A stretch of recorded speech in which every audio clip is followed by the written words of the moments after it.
qui ressort quand même de vos deux livres, celui de Maragoyer et le vôtre, Yanis Roeder, c'est quand même une espèce que, c'est un d'entre vous qui appelle ça la hantise des origines. C'est-à-dire qu'effectivement, maintenant, parmi les jeunes adolescents en particulier, il y a une horreur du pays d'accueil, c'est aussi une expression que je trouve chez vous.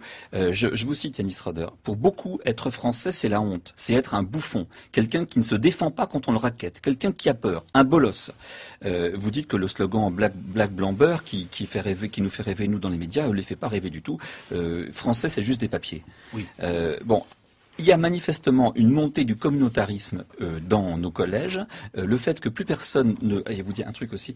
On ne veut pas être français, monsieur, hein, c'est ça. Pourquoi vous voulez absolument que nous soyons français, voilà. Ouais, mais pourquoi voulez-vous absolument que nous soyons français? Nous, on s'en fout de la France. C'est rien pour nous. Donc, il y a effectivement une horreur du pays d'accueil, une montée du sentiment communautaire, et ça, évidemment, favorise la montée des violences interethniques. Je crois qu'il y a un problème déjà dans l'enseignement de l'histoire-géographie, quand même. On nous donne très peu d'indications sur ce qu'on doit dire et ce qu'on peut faire et sur ce qu'on a droit de dire. On est assommé par un surmoi de gauche délirant, ce qui fait que quand un élève dit, ce qui arrive régulièrement, tente sa chance, comme tout élève, en disant du mal de la France, qu'on est une sorte de dictature policière ignoble, avec des immigrés qui ont été déportés, le prof, il dit pardon.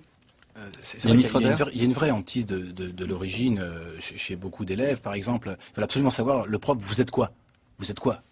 Alors il se trouve que, en discutant avec eux, il m'arrive de dire que moi aussi je suis d'origine immigrée, voilà, c'est pas de ma faute, c'est comme ça.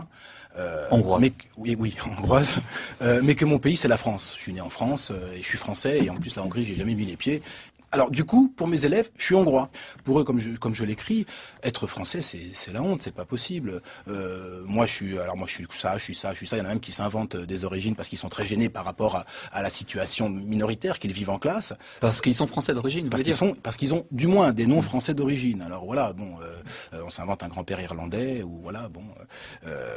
C'est dramatique quand même dans un pays Bien sûr, où personne ne s'assume plus comme étant d'origine de ce pays. Le problème, c'est que la nation française se fait sur une question d'adhésion volontaire. À partir du moment où vous n'avez pas d'adhésion volontaire, comment vous construisez une nation avec une partie de cette jeunesse qui ne veut pas appartenir à cette nation? Là, on est face à un vrai problème. Et quand on parle de nation, quand on parle de français, etc., on nous répond jambon beurre, des choses comme ça, voilà, et avec toutes les connotations négatives que peut avoir jambon beurre ou jambon frais.